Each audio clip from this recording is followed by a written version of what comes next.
బాలకృష్ణ గారు మండపేట నియోజకవర్గానికి మన వేగుళ్ళ జోగేశ్వరరావు గారు కరెక్ట్ కాదు, అతను వేరే పర్సన్ అయితే బాగుంటుంది, అక్కడ తన వల్ల కొంచెం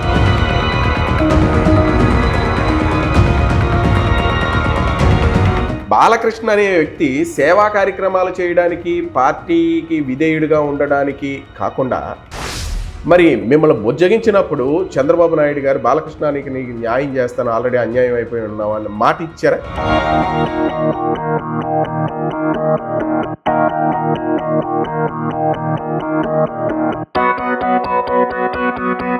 నియోజకవర్గంలో కూడా వైసీపీ ప్రభుత్వం డబ్బులు పంచడం కానివ్వండి, లేదు వాళ్ళ కార్యకర్తలతో వాలంటీర్లతో ఇబ్బంది పెట్టించడం కానివ్వండి.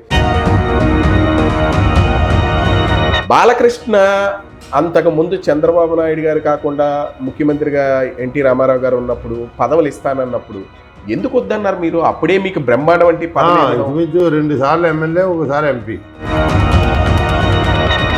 2 ఎమ్మెల్యేని గెలిపించారు, త్యాగం చేశారు. మీకు మనసులో ఎక్కడైనా కాస్త ఇబ్బంది ఉండే ఉంటుందా? అరే ఏంటి అందరినీ గెలిపించడమేనా, నేను గెలవలేకపోయానన్న ఫీలింగ్ ఉందా?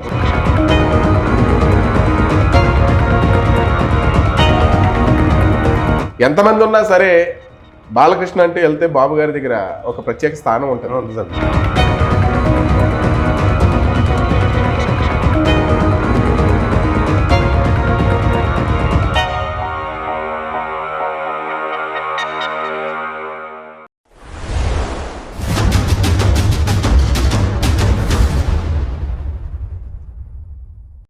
అందరికీ నమస్కారం, నేను మీ సీనియర్ జర్నలిస్ట్ మురళిని. కూటమి ప్రభుత్వం అధికారంలోకి వచ్చింది. ఈ అధికారంలోకి రావడానికి ఎందరో త్యాగాలు, మరెందరో కృషి, వీటన్నిటి ఫలితమే ఈరోజు కూటమి ప్రభుత్వం అధికారం చేపట్టడం కూడా. అయితే ఎన్నో త్యాగాలు చేసిన వారిలో ఒకరు మన అంగర నెక్కంటి బాలకృష్ణ బాబు గారు. ముఖ్యంగా చెప్పాలి అని అనుకుంటే ఒక ఎమ్మెల్యే క్యాండిడేట్ స్థాయిలో ఉండి మరొక ఎమ్మెల్యేని గెలిపించడం అంటే త్యాగమే అని చెప్పాలి. ఇంకొక విషయం ఏంటంటే తెలుగుదేశం పార్టీకి విశ్వసనీయ పాత్రుడు అనడంలో ఎటువంటి అతిశయోక్తి లేదు. నందమూరి తారక రామారావు గారి దగ్గర నుంచి నేటి చంద్రబాబు నాయుడు గారి వరకు వాళ్ళ కుటుంబంలో ఎంతో క్లోజ్నెస్, ఎంతో చనువు. అంటే వాళ్ళ ఇంట్లో ఫ్యామిలీ మెంబర్గా ఎన్టీ రామారావు గారి పక్కనే కూర్చుని భోజనం చేసి, ఎన్టీ రామారావు గారు వెళ్ళిన కారులోనే వెళ్ళడం, వాళ్ళతో అంత క్లోజ్గా బిహేవ్ చేయడం, పదవి ఇచ్చినా అప్పుడు ఆ రోజుల్లో పుచ్చుకోకపోవడం. మరి ఇటువంటి ఇంత క్లోజ్నెస్ ఉన్న బాలకృష్ణ గారు ఈ రామచంద్రపురం నియోజకవర్గం అయితే కానివ్వండి, మండపేట నియోజకవర్గం అయితే కానివ్వండి, కూటమి ప్రభుత్వం ఇచ్చిన సీట్లను గెలిపించే దాంట్లో చాలా కృషి చేశారు. అనన్య సామాన్యమైన కృషి చేసి 2 అభ్యర్థుల్ని కూడా గెలిపించగలిగారు.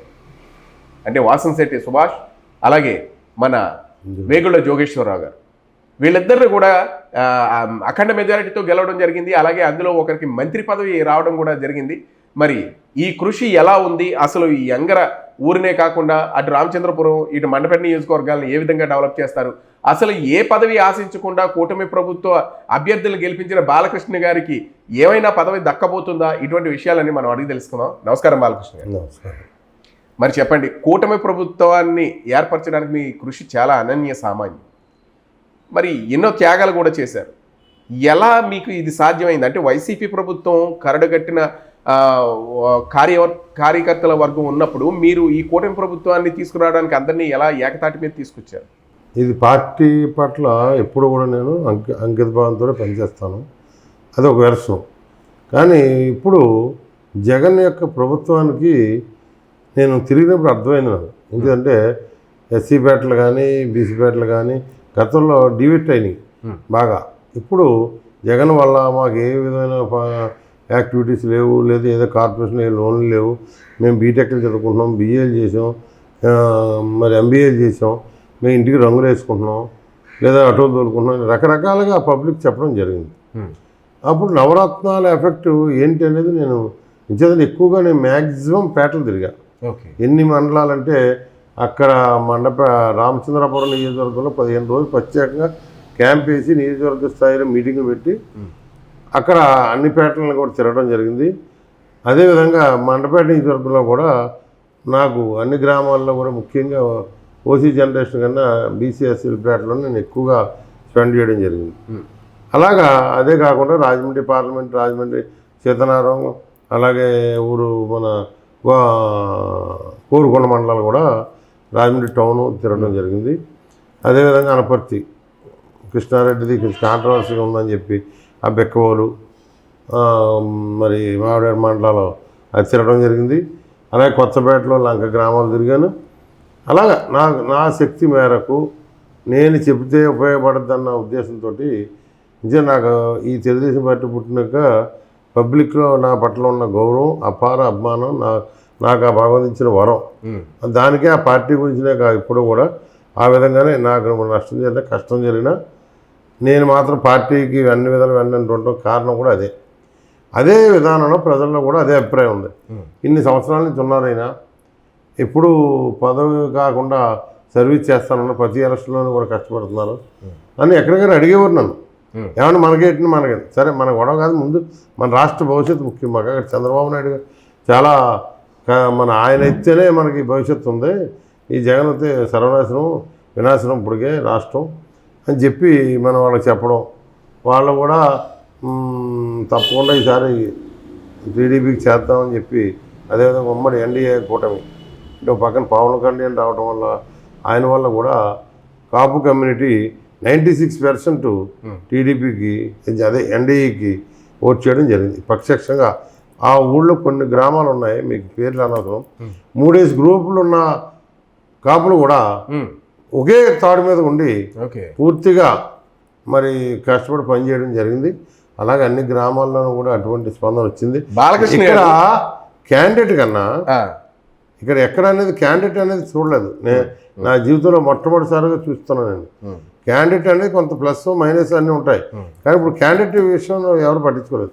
గవర్నమెంట్కి సహకరించాలి, మన రాష్ట్రం బాగుంది అనే విధానంతో నాకు వెళ్ళి కొద్ది ఇంచుమించు 1-2 రోజులు డే అండ్ నైట్ చాలామంది అడిగేవారు నన్ను, ఏమంటే ఎండాకొండలా క్యాండిల్ కన్నా ఎక్కువ తిరిగేస్తున్నారు మీరు, మరి ఆరోగ్యం చూసుకోండి, అది చూసుకోండి. నాకేదో జనాలకు వెళ్తే అది తెలియని ఉత్సాహంతో ఉదయం 8 గంటల నుంచి రాత్రి 12-11 గంటలు 12:30-1 గంట కూడా కొన్ని గ్రామాల్లో తిరగడం జరిగింది. అక్కడ ఎలక్షన్ కమిషన్ రూల్స్ కూడా మనం కాదని చెప్పి అక్కడ ఇంటర్నల్గా తిరగడం కూడా జరిగింది నేను. సో ఆ విధంగా మరి ప్రజల యొక్క తీవ్రమైన మరి కసి పట్టుదలతో ఉన్నారనేది తర్వాత మనకు అర్థమైంది. నేను ఇంకో విషయం చెప్తున్నాను మీకు, 10 రోజుల ముందే అంటే 9 రోజులు కానీ 8 రోజుల ముందే నేను అనౌన్స్ చేయడం జరిగింది, కూటమికి 140 సీట్లు వస్తాయి. అందరూ కూడా డిపార్ట్మెంట్లు కానీ అఫీషియల్స్ కానీ అన్అఫీషియల్స్ కానీ మా పార్టీలో కానీ ఎన్డీఏ ప్రభుత్వంలో కానీ అబ్బాయి కాదు 115-120 వస్తాయేమో, 140 కాదు అని అన్నారు. కాదు 100% నేను ప్రతి గ్రామంలోని ప్రతి ఏరియా ప్రతి చోట తిరిగాను. అందరూ కూడా గ్రూపులకు అతీతంగా ఈసారి పనిచేశారు. నాకు అఖండ స్వాగతం ఇచ్చారు అన్ని గ్రామాల్లో. నా వ్యక్తిత్వాన్ని బట్టి వాళ్ళు గౌరవించారు. అలాగే వాళ్ళ అభిప్రాయాలు కూడా అతను కొండబాతలు కూడా చెప్పారు. కాబట్టి డెఫినెట్గా 140 అబోవ్ వస్తాయి. కానీ ఎంత అనేది అది ఊపు రియల్గా రేపు ఓటింగ్లో జరుగుతుంటే అబోవ్ 140 వస్తాయి. ఎంతో నేను కౌంట్ చేయలేను, కానీ మినిమం 140 తోటి ఎన్డీఎం కూడా అధికారులు రావడం ఖాయం అని మాత్రం నేను 7-8 రోజుల ముందే నేను అనౌన్స్ చేయడం. అంటే మీరు ప్రజల్లో ఎక్కువగా తిరగడం వల్ల ఆ పల్స్ ఏంటన్నది మీకు తెలిసింది. నాకు చాలా క్లియర్గా అర్థమైంది. ఇంకేదంటే ఏ పేటలోకి వెళ్ళినా ఎక్కడికి వెళ్ళినా గతంలో ఉన్న డిఫరెన్స్ ఏంటనేది నాకు క్లియర్గా అర్థమైంది. ఆ ఉత్సాహంతో మరింత ఎక్కువగా తిరిగాను నేను. తర్వాత బాలకృష్ణ గారు, మండపేట నియోజకవర్గానికి మన వేగుళ్ళ జోగేశ్వరరావు గారు కరెక్ట్ కాదు, అతను వేరే పర్సన్ అయితే బాగుంటుంది, అక్కడ తన వల్ల కొంచెం పార్టీ దెబ్బ అవుతుంది అని మాట్లాడుకున్న రోజుల్లో మీరు వేగుళ్ళ జోగేశ్వరరావు గారికి సపోర్ట్ చేయడానికి చంద్రబాబు నాయుడు గారు పిలిపించి మీతో మాట్లాడారు అని ఒక పుకారు ఉంది, నిజమే? అవునండి. మాట్లాడారా? చెప్పారండి. ఆయన రామచంద్రపురం వ్యాన్లో వచ్చి పిలిపించారు, నన్ను బస్సులో పిలిచారు, మాట్లాడడం వాస్తవం చెప్పాం. కానీ సిట్టింగ్ ఎమ్మెల్యేలు కదా మనం ఆల్రెడీ మాటించాం. నేను దాన్ని ఏం కాదంటలేదు సార్, ఇక్కడున్న పరిస్థితులు కూడా మీరు గమనించాలని నేను కోరాను. మా పరిస్థితి ఏంట్లో ఏ విధంగా ఉన్నానో గురించి అన్నీ మనం మాట్లాడదామని చెప్పి అన్నారు. అంచేత ఆయన కూడా ఎక్కువ ఇబ్బంది ఎలక్షన్లో అనడం కూడా నాకు అంత నచ్చలేదు. ఎంచేదంటే ఎలక్షన్ దగ్గరికి వచ్చేసింది ఆయన వచ్చేటప్పటికే. ఆ టైంలో ఆయన మళ్ళీ ఈ కండిషన్ పెట్టినట్టు ఉంటుందని నేను పార్టీ విధేయుడిగా పార్టీ క్రమశిక్షణ వ్యక్తిగా అంతకంటే ఇబ్బంది పెట్టలేదు. సరే ఇంకేమైనా సరే ఎలక్షన్ మాడుకుందాంలేండి, నేను ఆల్రెడీ ఆన్ డ్యూటీలో ఉన్నాను, అని చెప్పాను. వెరీ గుడ్ అని చెప్పాడు అంతే. అని మీరు బాలకృష్ణ గారు నేను ఇంకో సపోర్ట్ చెప్పాను, చేశారు. మీరు లాస్ట్ టైం మీరు అడిగినప్పుడు ఇంకో విషయం చెప్పాను, ఎవరైనా పని చేస్తాను, అవును చెప్పారు. పార్టీ కట్టుబడి ఉన్నాను, పార్టీ భవిష్యత్తు నాకు ప్రధానం కాబట్టి నేను పార్టీ కోసం మాట్లాడుతున్నాను. అవునా? ఈ రోజున నాకు నష్టం జరిగింది అయినా పార్టీ కోసం కనీసం ఇక్కడ వాస్తవ విషయాలు మాకు కలిగిన ఇబ్బందులు ఏంటి తెలుసుకోవాలి. తెలుసుకోకుండా మీరు కాకుండా సీట్ ఇవ్వడం న్యాయం కాదని అడిగాం మనం.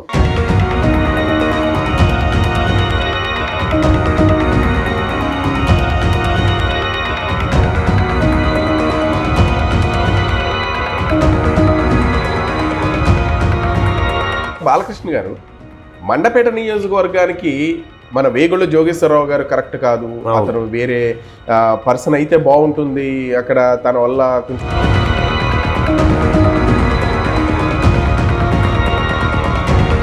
బాలకృష్ణ అనే వ్యక్తి సేవా కార్యక్రమాలు చేయడానికి, పార్టీకి విధేయుడిగా ఉండడానికి కాకుండా మరి మిమ్మల్ని బుజ్జగించినప్పుడు చంద్రబాబు నాయుడు గారు బాలకృష్ణానికి నీకు న్యాయం చేస్తాను, ఆల్రెడీ అన్యాయం అయిపోయి ఉన్నావు అని మాట ఇచ్చారా?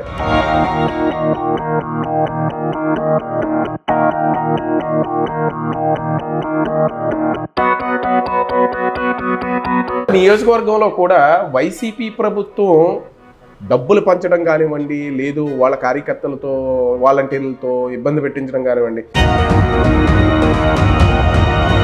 బాలకృష్ణ అంతకు ముందు చంద్రబాబు నాయుడు గారు కాకుండా ముఖ్యమంత్రిగా ఎన్టీ రామారావు గారు ఉన్నప్పుడు పదవులు ఇస్తానన్నప్పుడు ఎందుకు వద్దన్నారు మీరు? అప్పుడే మీకు బ్రహ్మాండం వంటి ఇంచుమించు 2 సార్లు ఎమ్మెల్యే, ఒకసారి ఎంపీ, 2 ఎమ్మెల్యేని గెలిపించారు, త్యాగం చేశారు. మీకు మనసులో ఎక్కడైనా కాస్త ఇబ్బంది ఉండే ఉంటుందా? అరే ఏంటి అందరినీ గెలిపించడమేనా, నేను గెలవలేకపోయానన్న ఫీలింగ్ ఉందా?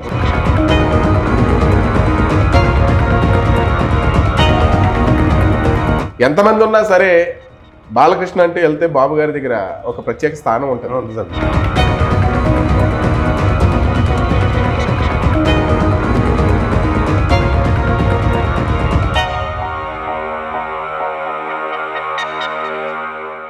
బాలకృష్ణ అనే వ్యక్తి సేవా కార్యక్రమాలు చేయడానికి, పార్టీకి విధేయుడిగా ఉండడానికి కాకుండా మరి మిమ్మల్ని బుజ్జగించినప్పుడు చంద్రబాబు నాయుడు గారు బాలకృష్ణానికి నీకు న్యాయం చేస్తాను, ఆల్రెడీ అన్యాయం అయిపోయి ఉన్నావు అని మాట ఇచ్చారా?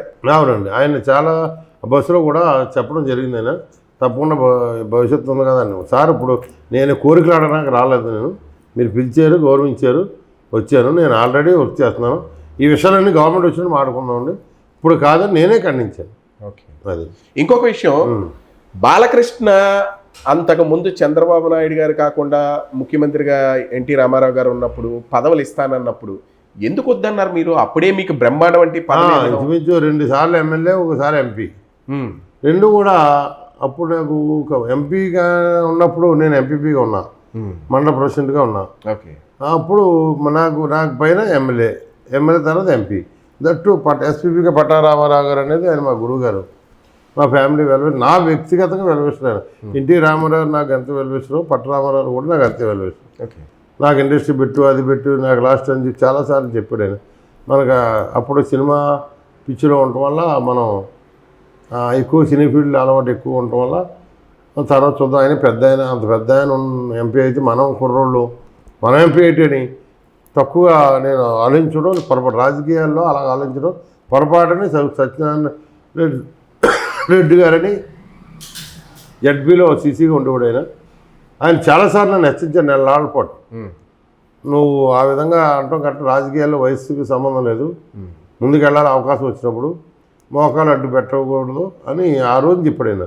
దానివల్ల మీరు 10-15 ఏళ్ళు వెనక్కి వెళ్ళిపోతారు సుమా, దీన్ని గ్రహించాలని చెప్పి నన్ను పదే చెప్పాడు ఆయన. మహానుభావుడు ఎక్కడున్నారో తెలియదు కానీ నాకు. బాలకృష్ణ గారు మీరు సినిమాలు కూడా తీసినట్టున్నారు? అవును, ప్రొడక్షన్లో ఉన్నాం. అదే ఏ సినిమాలు ప్రొడక్షన్ చేశారు? మేము ఇంచుమించు నేను లక్ష్మీ లింగమూర్తి గారికి బాగా నేనంటే ఇష్టం.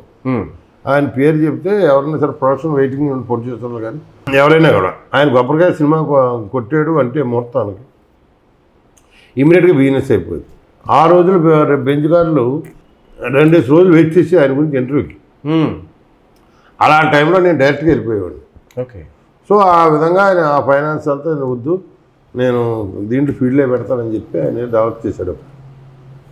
తద్వారా ఆయన చెప్పిన మాటలు బట్టి ఇంచుమించు 70-80 సినిమాలు ఈస్ట్ వెస్ట్లో ఉషా కృష్ణ అక్కడ, ఇటు ఈస్ట్లో విజయలక్ష్మి బిల్సన్ ఇక్కడ మేము పెట్టడం జరిగింది. అన్ని సూపర్లే, మంగమ్మ గారు మనవడు కానించి అన్ని ఖైదీ కానించి అన్ని సూపర్లే, ఎక్సెప్ట్ మహాసంగ్రామం అనేది పెద్ద భారీ, అప్పట్లో భారీ సినిమా. అలాగే సూపర్ స్టార్ కృష్ణ గారు, అలాగే ఇద్దరు స్వామిబాబు కృష్ణ, అలాగే అగ్నిపర్వతం. ఇవన్నీ కూడా ఇట్లా ఆ రోజుల్లో 3 to 5 లక్షలు మిగతా సినిమాలన్నీ. ఇది ఆ రోజుల్లో ఫస్ట్ టైం ఈ మన ఆంధ్రప్రదేశ్ ఏమైనా ఉమ్మడి ఆంధ్ర ఉండే మన చిన్న మద్రాసు ఏమైనా ఉండే హైయెస్ట్ రేటు మేము తీసుకున్నప్పుడు 14 లక్షలు హిస్టరీ కింద ఉండేది అప్పుడు. కాబట్టి మేము ఆ రోజులు వెళ్తున్నప్పుడు మా గురించి రివ్యూ థియేటర్ బ్రేక్ చేసి ఉంచేవారు. మనం వచ్చి ఏదో కమిట్ అవుతాం, 10 ఆటలకి ఇస్తే 1 ఆటకి మేము కమిట్ అయ్యి వచ్చేవాళ్ళం. సో అదొక డిఫరెంట్ లైఫ్. తర్వాత బాలకృష్ణ గారు అంటే ఎన్టీ రామారావు గారికి బాలయ్య బాబు కన్నా బాగా క్లోజ్నెస్ ఎక్కువ అన్న టాక్ వినబడింది. అంటే ఎన్టీ రామారావు గారికి మీరు అంత దగ్గర క్లోజా? ఎలా క్లోజు? మీతో అంత బాగా ఉండి ఏం మాట్లాడారు? చెప్పారు మీకు ఇందాకే, పట్టరామారావు ఒకరు పెద్దరు, రాయరమున్షి గారు ఒకరు. మరి నన్ను చూసి మరి ఆ భగవంతుడు ఆశీర్వాదం ఏటో తెలియదు, నన్ను చాలా దగ్గరే తీసుకున్నారు. అవసరం అయితే అందరూ, ఉదాహరణ చిన్న విషయం, పట్టరామారావు సెంట్రల్ ఫైనాన్స్ మినిస్టర్, ఆయన డిప్యూటీ ఫైనాన్స్ మినిస్టర్. ఆయన అప్పటికే ప్రాంతీయ వార్తలు ఉండి ఈ సెలవులు లేవు. అందరూ ఎప్పుడు వెళ్ళినా పెద్దలు అందరూ 3 గంటలకు ఎప్పుడు 4 గంటలకు వెళ్ళేవారు, గంట కూర్చున్నారు, అరువు నిండా ఫుల్గా ఉండేవారు. అన్ని పంచికట్లే, అప్పుడు ప్యాంట్లు ఇవన్నీ తక్కువ. ఆ పంచికట్లు చేయని అందరూ ఉండగా నేను అంటే ఈ సినీ ఫీలింగ్లో నేను చాలా అభిమానించేవాడు ఆయన. నేను ప్రాంతీయ వార్త వచ్చేటప్పటికి అందరూ వెళ్ళిపోవాలి, అప్పుడు ఆయన ప్రాంతం నుండి లోపలికి వెళ్ళిపోయేవారు. అలాంటి టైంలో ఇంకా 5 నిమిషాలు ప్రాంతీయ వార్త ఉందని వెళ్ళేవాడిని. అంటే నేను అందరితో పాటు వెళ్ళిపోచ్చేద్దాం. అప్పుడు అందరూ వెళ్ళిపోయినా నేను వెళ్ళిపోయా, ఎక్కడికి వెళ్తున్నా కూర్చో అని. ప్రాంతీయ వార్తలు అయిపోయిన తర్వాత నాకు అనేక విషయాలు చెప్పేవారు. లైఫ్ అంటే ఎలా ఉంటుంది, పాలిటిక్స్ అంటే ఎలా ఉంటుంది. సార్ నాకెందుకు ఇవన్నీ చెప్తున్నారంటే, కాదు నీకు భవిష్యత్తు ఉంది, నువ్వు ఇలా నడుచుకోవాలా అలా నడుచుకోవాలని. నేను ఇవాళకి కూడా నేను ఇవాళ ఆఫీసర్లు అందరూ ఇగో కాదు అది, నాకు ఏ ఆఫీసర్ వచ్చినా, ఏ కలెక్టర్ వచ్చినా, ఎస్పీ ఆఫీస్ వచ్చినా ఎవరన్నా నాకు అత్యంత గౌరవించేది బహుశా అప్పటి ఆపరేషనే. ఇప్పుడు కూడా నేను ఎక్కడికి వెళ్ళి ఫోన్ ద్వారా అందరూ స్పందిస్తారు, అందరూ మంత్రులు ఎమ్మెల్యేలు కన్నా నాకు విలువిస్తారు. అది నా అదృష్టం, అది అలాంటి పెద్దల ఆశీర్వాదం. అలాగే ఎన్టీ రామారావు గారు మహానుభావుడు, వెళ్ళిపోయిన దగ్గర కూర్చోబెట్టుకునేవాడు, కూర్చోబెట్టుని పకోడీ తెప్పించేవారు, పకోడీ తిని మంచి చెడ్డ మాడు. అదొక తెలియని మరి నన్ను చూసి వాళ్ళిద్దరికి ఎందుకు. అలాగే రామోజీరావు మహానుభావుడు ఈ మధ్యకాలంలో ఆయన నాకు దూరం అయ్యాడు. ఆయన అవసరమే ముద్దెట్టుకుని ఉన్న సందర్భాలు కూడా ఉన్నాయి. నాకు నా ట్రస్ట్ పెడదాం అనుకున్న సమయంలో ఆయన కూడా వస్తాను నాకు మాట ఇచ్చారు. అలాగే పెద్దలు ఆయన లేరు, కాకర సుబ్బారావు గారు. ఇవన్నీ నా జీవితంలో ఒక అదృష్టాలు. ఎలాగంటే క్యాన్సర్ హాస్పిటల్ ఉంది, బాలయ్య బాబు ఆయన ఈరోజు చైర్మన్గా ఉన్నారు. అప్పుడు కోడెల శివప్రసాద్ గారు, నేను, గౌరవ మన ఎన్టీ రామారావు గారు పూజ్యులు, ఆయన చేతుల నుండి శంకుస్థాపన జరిగిన నేను కోడెల శివప్రసాద్ ఉన్నాం. అదే హాస్పిటల్ ఓపెనింగ్ ఉంది, నోరీ గారు వచ్చారు, దత్తాత్రేయ. ఆ రోజు ఫస్ట్ పేషెంట్ కూడా మా ఫాదరే. అది మరి ఏంటో తెలీదు. శంకుస్థాపన పెద్ద ఆయనతో శంకుస్థాపన నేనున్నాను, ఓపెనింగ్ నేనున్నాను. ఓపెనింగ్ మా రాంగారు ఫస్ట్ పేషెంట్. సో అలాగే తెలియకుండా బంధాలు, పెద్దలందరూ కూడా నన్ను అత్యధికంగా అభిమానించేవారు, ఆశీర్వదించేవారు. ఆ సమయంలో పదవులు ఇవన్నీ అలాంటి పిచ్చి లేదు నాకు. ఒరిజినల్గా మనం ఎవరు చెప్తే వాళ్ళు అవుతారు, వాళ్ళకి మనం సహకారం చేయాలి అంటే డబ్బు విలువ అవి కూడా తెలియవు. అప్పుడు నాకు భయపడుతు, నాకు అలాంటి పరిస్థితి రాలేదు. కాబట్టి నేటి రాజకీయాలు వచ్చేటప్పటికి అన్నీ వచ్చినాయి, సమస్యలు వచ్చినాయి, ఫైనాన్స్ వచ్చింది. ఇప్పుడు కూటమి ప్రభుత్వం వచ్చిన తర్వాత 2 ఎమ్మెల్యేలను మీరు గెలిపించారు. అలాగే 2 ఎమ్మెల్యేలతో ఎటువంటి పనులు చేయిద్దాం అనుకుంటున్నారు మీ నియోజకవర్గానికి? ఎక్కడి నుంచి డెవలప్ మొదలు పెడదాం అనుకుంటున్నారు? నేను ఇప్పుడు కూడా శాశ్వత చంద్రబాబు నాయుడు గారు నేనంటే ఆయన అంటే నాకు అభిమానం కారణం అదే. ఒక విజన్ ఉంటుంది ఆయన, పలానా 5 సంవత్సరాలకి ఇన్ని పనులు మనం చేయాలి, ఈ విధంగా యాక్టివేట్ కావాలి అని కొత్త అంత నాలెడ్జ్ మనకు లేకపోయినా ఆ బ్రెయిన్ ఈజ్ సూపర్. దాన్ని ఇంప్లిమెంటేషన్లో ఇప్పుడు రాత్రి పగలనగా ఇప్పుడు ఈరోజు ప్రభుత్వం వచ్చిన ఈయన సీట్లోకి ఇంకా రాలేదు, కూర్చోలేదని కూర్చోకుండా పనులన్నీ స్టార్ట్ అయిపోయినాయి 1 వీక్ బిఫోరే. నేను అమరావతి ఆయన కూడా వెళ్ళా, ఆయన కూడా వెనకాల. అప్పుడు వెళ్ళిన అమరావతికి ఇప్పుడు వెళ్ళిన సంబంధం మొన్నదాకా గోతులతోటి మట్టిలు తవ్వేసి ఏంటి ముళ్ళ చెట్లు పెరిగిపోయి నానా బీభత్సంగా ఉంది. మొన్న వెళ్ళేదానికి వితిన్ 1 వీక్లో ఇంకా ఆయన వెళ్ళలేదు, పవర్ తీసుకొని మొత్తం షేప్ మారిపోయి కలర్స్ వేసేసి రంగులు వేసేసి రోడ్లు నీట్గా వేసి లైటింగ్ వేసేసి శుభ్రం చేసేసి ఉన్నాయి. అంటే ఆయన ఒక మనస్తత్వానికి తగ్గట్టుగా అఫీషియల్స్ అందరూ యాక్టివేట్ అయిపోయారు. బిఫోర్ సీఎంగా ఇంకా స్వేరింగ్ చేయకుండానే. సో ఆ యొక్క అభివృద్ధి నేను గతంలో చెప్పాను మీకు, అమరావతి గురించి కష్టపడుతున్నారు కాబట్టి నేను ఒక అడుగు వెనక్కేసాను. లేదు అప్పుడే పదవి తీసుకోలేదు, దాని గురించి నేను ఒక అడుగు వెనక్కేసాను. కాబట్టి ఇప్పుడు ఆయన గురించి మన రాష్ట్రం బాగుపడాలి, మన సమాజం బాగుపడాలి, ముఖ్యంగా యూత్ బాగుపడాలి అనే ఒక కోరికతో నేను ఎన్డీఏకి ఖచ్చితంగా పనిచేసాను. నా 40 సంవత్సరాల చరిత్రలో ఇంత ఎక్కువ ఎప్పుడు కష్టపడలేదు. తర్వాత నియోజకవర్గంలో కూడా వైసీపీ ప్రభుత్వం డబ్బులు పంచడం కానివ్వండి, లేదు వాళ్ళ కార్యకర్తలతో వాలంటీర్లతో ఇబ్బంది పెట్టించడం కానివ్వండి, చాలా టఫ్ ఫైటే జరిగింది. అవునండి. కానీ అయినా మీరు వాళ్ళు కూడా చాలా కాన్ఫిడెంట్గా ఉన్నారు, డెఫినెట్గా విన్ అవుతాం. కానీ మనం సమాజంలో ప్రజల్లో తిరిగాం కాబట్టి మన అవగాహన మనకి, వాళ్ళు అన్ని రకాలు చేశారు.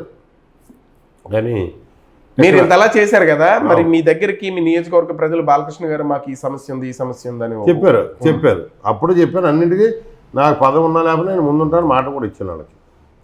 గతంలో కాదు, ఈసారి మాత్రం మీకు ఏ సమస్య వచ్చినా నేను ముందుంటాను, నేను చేయగలిగినట్టు చేస్తాను. ఒకవేళ చేయలేకపోతే ఆ సమస్య చేస్తాను, నేను మీ ముందు మొదటి వ్యక్తిగా ఉంటాను. మాత్రం నేను అందరూ కమిట్ అవ్వడం మాత్రం వాస్తవం. గెలిచిన తర్వాత ఈ ఇద్దరు ఎమ్మెల్యేలు ఎట్లా మిమ్మల్ని అభినందించారు, ఏం చేశారంటే ఇప్పుడు మినిస్టర్గా ఆయన అనుకోకుండా నేను ఫస్ట్లోనే చిత్రం పెట్టిన నోటేమిట ఒక రాజప్పకాలని చెప్పాను, ఇది కూడా నామినేషన్ రోజు చెప్పా, నువ్వు మంత్రి అవుతావు అయ్యాను.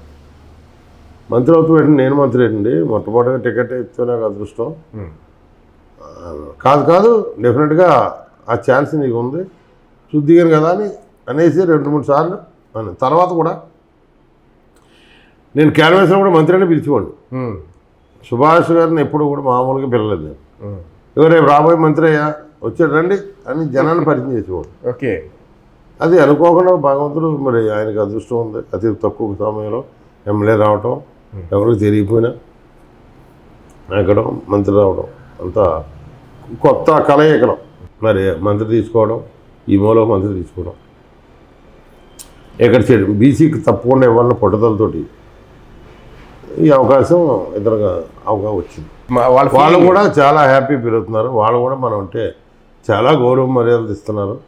మీరు ఏదైనా ఉంటే ఫోన్ చేయండి, లేదా మీరు మాట్లాడిన తప్ప మీరు జనంలోకి ఎక్కడికి జనం ఉండగా మీరు రాకండి అని కూడా చెప్పే పరిస్థితి ఉందంటే వాళ్ళు మనకు అత్యంత గౌరవిస్తున్నారు అనేది వాస్తవం.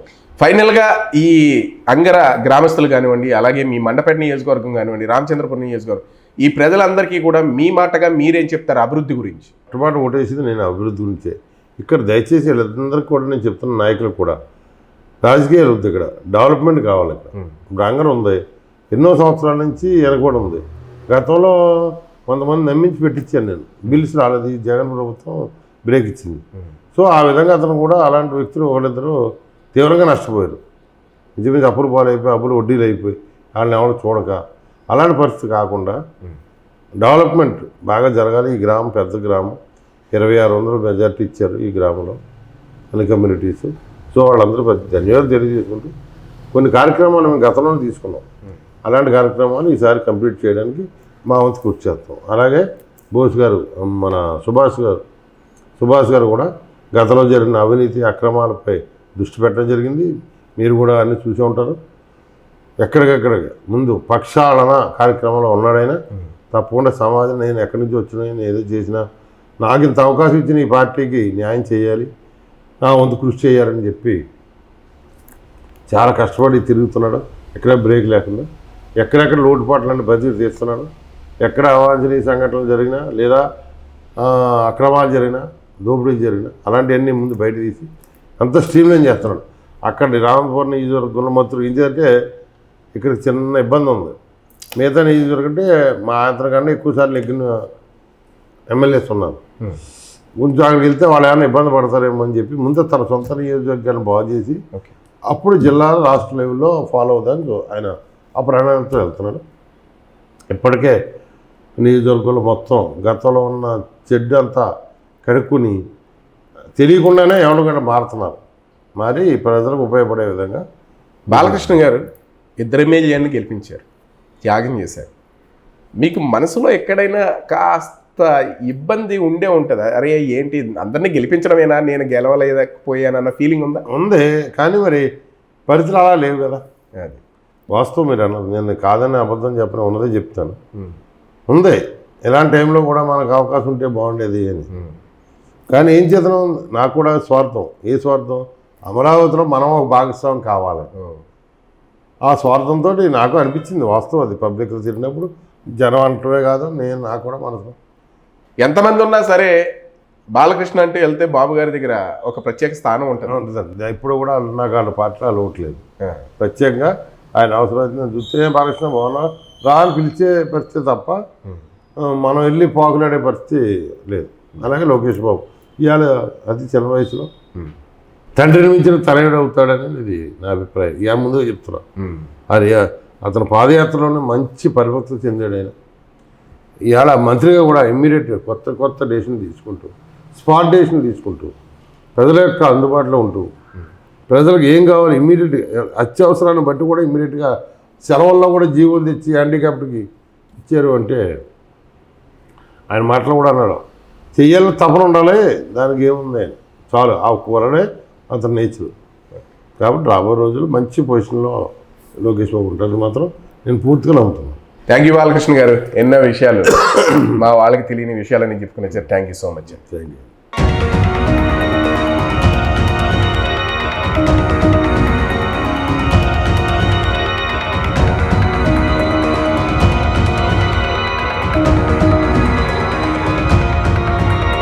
బాలకృష్ణ గారు, మండపేట నియోజకవర్గానికి మన వేగుళ్ళ జోగేశ్వరరావు గారు కరెక్ట్ కాదు, అతను వేరే పర్సన్ అయితే బాగుంటుంది, అక్కడ తన వల్ల కొంచెం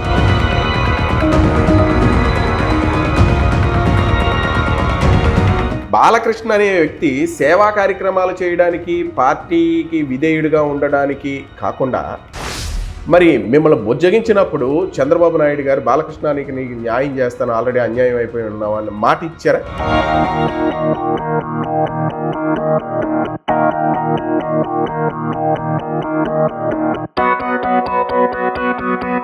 నియోజకవర్గంలో కూడా వైసీపీ ప్రభుత్వం డబ్బులు పంచడం కానివ్వండి, లేదు వాళ్ళ కార్యకర్తలతో వాలంటీర్లతో ఇబ్బంది పెట్టించడం కానివ్వండి. బాలకృష్ణ అంతకు ముందు చంద్రబాబు నాయుడు గారు కాకుండా ముఖ్యమంత్రిగా ఎన్టీ రామారావు గారు ఉన్నప్పుడు పదవులు ఇస్తానన్నప్పుడు ఎందుకు వద్దన్నారు మీరు? అప్పుడే మీకు బ్రహ్మాండం వంటి పదవి. 2 సార్లు ఎమ్మెల్యే, ఒకసారి ఎంపీ, ఇద్దరు ఎమ్మెల్యేని గెలిపించారు, త్యాగం చేశారు. మీకు మనసులో ఎక్కడైనా కాస్త ఇబ్బంది ఉండే ఉంటుందా? అరే ఏంటి అందరినీ గెలిపించడమేనా, నేను గెలవలేకపోయానన్న ఫీలింగ్ ఉందా?